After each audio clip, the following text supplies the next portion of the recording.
Hi subscribers and viewers. Stitch பண்ணிட்டு இருக்கும்போது stitch சரியாக விழலைன்னா எப்படி சரி பண்ணுறதுன்னு பார்ப்போம்.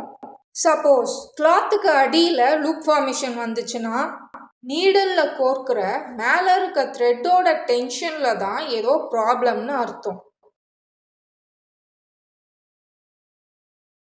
இங்கே இருக்கு இல்லையா இந்த பார்ட், இதோட ஸ்க்ரூவை தான் லூஸ் ஆர் டைட் பண்ணி அட்ஜஸ்ட் பண்ணணும்.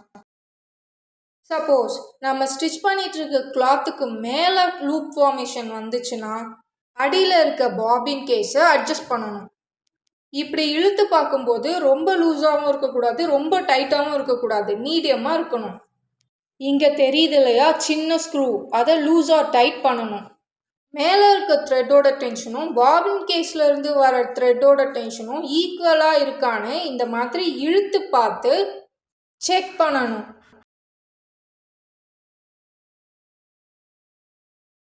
ஃபைனலி ஸ்டிச் நீட்டாக விழுகும். இந்த பிக்சரை பாருங்கள். லெஃப்டில் இருக்க மாதிரி ஸ்டிச் பண்ணும்போது சுருக்கம் விழுந்துச்சுன்னா த்ரெட்டோட டென்ஷன் ரொம்ப டைட்டாக இருக்குன்னு அர்த்தம்.